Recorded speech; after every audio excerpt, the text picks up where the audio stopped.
Hey guys, welcome to the third video on flat lays for the wedding industry. So today I am doing styling. So we kind of talked about the whys of flat lay and what to do, what not to do. And today I just really wanted to break everything down very specifically. So I started off with a grayish board. Each different flat lay that I'm going to do, I kind of gave it like its own, like it was for a different wedding. So you're not gonna, none of these are gonna look the same, none of these are gonna look cohesive. And that's what I wanted. So this one I started, this is the menu. And then I have to, and I didn't actually have like menu cards or invitation suites or anything like that. So I just wrote up on like my nicest paper. And then just to kind of give you like a feel-ish for what's going on. But invitation people out there, I love you so much. Because these look not great, but that's okay. Working with what we have. So we have the menu, like I said, and then we have the two place card holders. And then what I've done is I've used a tray. They might not have a tray, they might. The couple themselves might have one, or the caterer might have one that they're serving cocktails on or something like that. So you can always ask about that, but the biggest thing that you need to learn is that you have to ask before the wedding. If you're asking on the day of the wedding, if you're thinking about it on the day of the wedding, then you've waited too long. It's not gonna happen. So I would reach out to your caterer, to your planner, to your bride, to your couples, and I would say, this is the stuff that I want. This is what I'm going to need earlier in the day, which, some of the stuff might not be available. Like for instance, I have their signature cocktail on this, this piece. Just making sure this is still recording.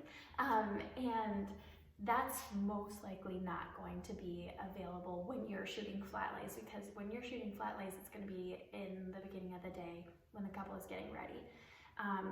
But you could ask for, like, if they have a special goblet or something like that that they're using for their signature cocktails, and then you could just like fill it up with water and then ask them if they have like a little picture that they're putting in, a sprig of something, and you can kind of like fudge it just so that it looks like, you know, their signature cocktail. Or if their caterer is going to be there early, you can just ask them if that's a possibility. So just make sure that you're asking up front way before the wedding day, or else it's not gonna happen. So I used a tray. I have their signature cocktail with a little sprig. If you're gonna have their signature cocktail, put something in it. It's gonna look just weird, and just to have like the liquid in there and nothing else. So whether it's like the rim is salted or you have the sprig in there, whatever, just find something to add to it. And then I have the menu card over here. I have raised it, and I'll show you guys a closer up, but I've raised it up on these styling blocks that I used to give it some more dimension. And then I've also raised up the name cards on blocks. And then I've put these other little pieces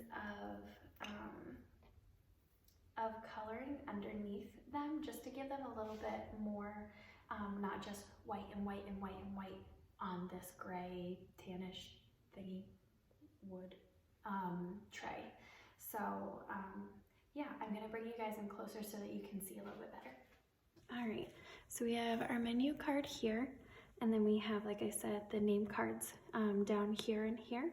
And then I've kind of themed this as like a kind of coastal, so maybe like they're getting married in a place that's close to the ocean, not necessarily seaside, and maybe a little bit more rustic. So I've used olive branches, used what I got in my backyard. So these are our orange blossoms, olive branch, and then I put a little olive branch here. I use the circle because we have so many squares with the papers. So this really helps outline, give that movement of the circle along with the, I believe these are oyster shells. not positive on those, but it gives a little bit of like an oceanside, or maybe the couple themselves, that they're just having oysters or something beautiful like that as an appetizer.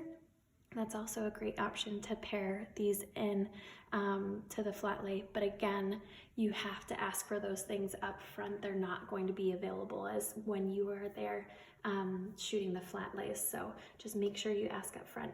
I did put in this little bit of ribbon at the end to kind of pair well with the signature drink color.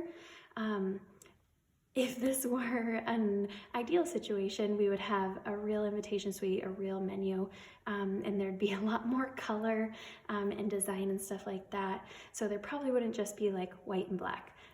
So you'd be able to pull a lot more colors from that invitation suite itself.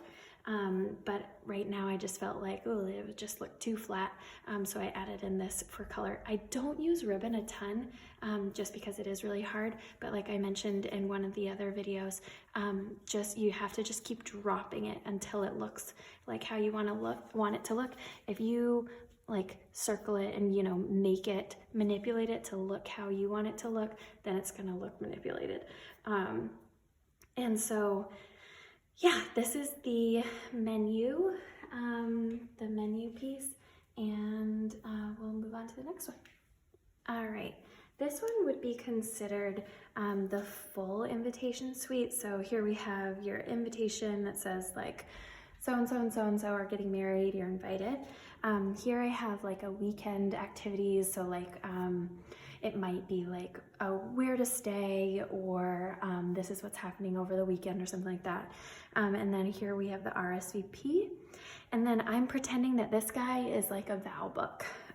So what I've used is this like rattan thingamabob. It's actually just a charger that I found at World Market. World Market is a fabulous place for you to find different styling things.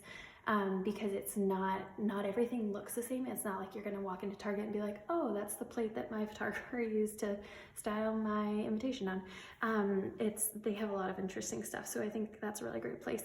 I don't like doing invitations all just on the board themselves. I think it looks too flat.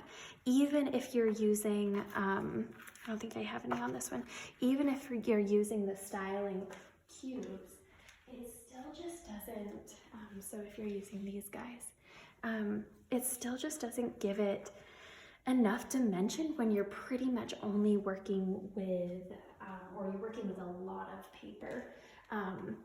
So I really love this because it just gives the picture so much more dimension, and I've said dimension a million times, but it's fine. And then I've used a couple sprigs of flowers. And then I also mentioned this in the other video. Make sure you're finding blooms or sprigs that have a lot of movement to it. So like this one has like a little arch to it. And then just pick off the leaves that aren't working for you. And then you can, shove them into different areas. That's what I did over here. This one actually didn't have like any flowers on it, but I wanted it to look a lot more full. So you just pick off flowers and do that.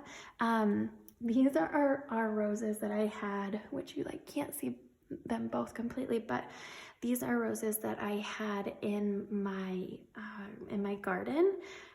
If this was, an actual wedding, what I would do is probably have this big bloom, and then I'd have a smaller bloom. So maybe something more along the size of like that.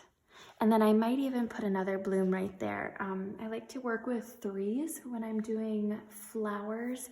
And I learned that once from a florist who said, you stick 3 blooms together, really helps the eye to just flow well over that.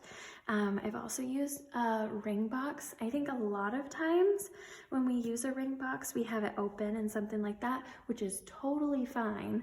But just think of the different variations that you can do with a ring box. You could even do, something like that and have a ring in it, or have a little sprig in it or something. There's so many options with ring boxes. And then I just have this little guy, which is just like a little ceramic vase that I put a couple sprigs into to kind of help balance it. I was really struggling because I thought that didn't look complete, and then I had one guy up there and then that still didn't look complete. So I think the balancing out of each other really helps. And then I mentioned this before, but this stuff, sticky tack, is amazing. It will hold your stuff down, which is great, but then also, like today is a super windy day, and so when I was styling this, everything just kept flying everywhere. So it's really great to have that to make sure that nothing is moving. And if this was a perfect world, again, we'd have some other type of color paper, whether that be the envelope, the inside of the envelope, or something like that we could stick behind, so it wasn't just like white, and we could have a couple more colors to help vary that. And then also when you're doing the invitation layout, or you're doing any of the detail shots, I mentioned this before again, but make sure they make sense. So I like the vow book, I like the ring box with this because it's kind of showing, it's encompassing what the wedding is, which is kind of what the invitation is.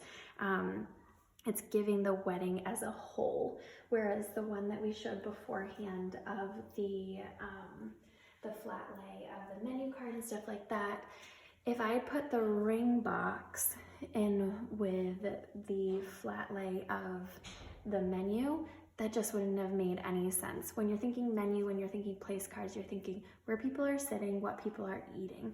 So just make sure that your flat lays make sense. All right, and here is our last flat lay. Here is my, what I like to call the getting ready flat lay. So this is going to be all of the bride's jewelry. It's going to be her ring, if she has a ring box.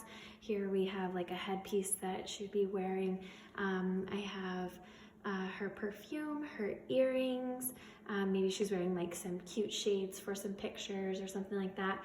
Her clutch, and then you can either do this as like that it is actually her blush or her makeup and crumble it up and have, you know, something like that, whether that be her lipstick and have like her lipstick color on something, or, you know, you can bring your own too. I would just make sure that it's as authentic as it can be. So if you're going to use a lipstick color or a lipstick tube or something like that, make sure that it's matching the color that she's actually wearing, so that you're not photographing a bright red lipstick and she's actually wearing like a mauve or something. So again, just making sure that it all makes sense and that it goes together. I would have loved to use some more blooms in this, but worked with what I've got. I guess we could bring over some of the flowers, so you could do something more like this with bigger blooms. And I love to stick these guys like underneath, kind of make it look like, yeah, I kind of like that better.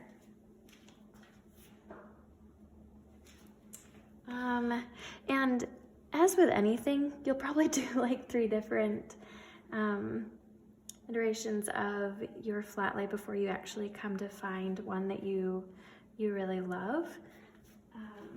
But just keep working at it and you'll get it. One thing that I did want to mention is oftentimes you'll get something like this where the bride will give you a huge bag that she wants photographed, or maybe her shoes are like booties or something like that. And when you compare booties or a clutch that's like this to earrings, they just overpower the picture so much. So what I'd actually do in this instance, I'd still put it in because she's gonna want it photographed, but I would shoot very tight. So I'd shoot like this almost, if that makes any sense. So I'd be cropping off, you know, kind of some of this. I might have to pull this in closer for doing that. Cropping off this, but not getting the full clutch. You can also just take another photo of the clutch itself, move everything aside, put the clutch itself down, maybe with some flowers or something like that to make the bride happy. But just make sure that you're not having like super, super tiny things with super, super massive things, because you're not going to notice the tiny things.